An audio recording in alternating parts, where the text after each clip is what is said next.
मॅग्नेशियमची ribbon. आपण काय बघतोय? Combination reaction.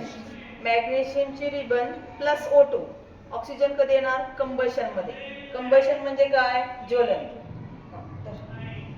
याच्यावरती धरायचं. स्टॉप केला तर चालेल 2 मिनिटं. असं आहे, मॅग्नेशियम आहे आणि हे काय आहे? Okay, reaction. आता हे काय तयार झालं? MgO, ash, magnesium oxide. Mg plus O2 burning होत असताना इथं काय मिक्स झाला? ऑक्सिजन मिक्स झाला.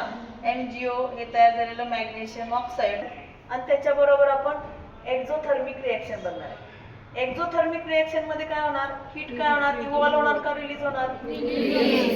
रिलीज होणार. म्हणजे या ठिकाणी हे जी टेस्ट ट्यूब आहे आपल्याला गरम लागणार, बरोबर आहे? हीट काय होणार? एक्झिट होणार. आता ते घ्या. थोडंसं काय करायचं, याच्यामध्ये वॉटर ऍड करायचं. आधी याचा हात लावून बघ कसं आहे टेम्परेचर. तर ती जर खूप कोल्ड झाली असेल तर रिएक्शन होणार नाही. थोडंसं त्याच्यामध्ये वॉटर ऍड करायचं. जर का दुसरी ये पुढं शेअर कर. शेअर करच आली का पुढं? थोडंसं टाकायचं. बस, ठीक आहे. आता थोडेसे बबल्स दिसत असतील तुम्हाला, तर हे जाणवणार नाहीत.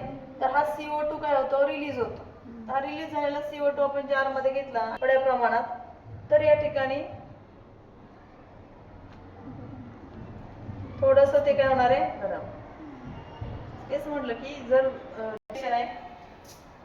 जर केलं असू दे. कॅल्शियम कार्बोनेट आहे, बरोबर आहे? कॅल्शियम कार्बोनेट आहे, त्याला आपण हीट देतोय. It is the reaction of the decomposition. फक्त आपल्याला काय बघायचं की याच्यातून CO2 काय होणार आहे? रिलीज होणार आहे आणि CO खाली नको. तुम्हाला इथे थोडीशी वाफ असल्याला दिसते ना? It is the CO2. हा काय आहे? थोडासा तो काय झाला? इथं CO2 रिलीज झाला आणि त्या ठिकाणी चिकटलेला आहे. तो एक तुम्हाला तर मी ज्युनियर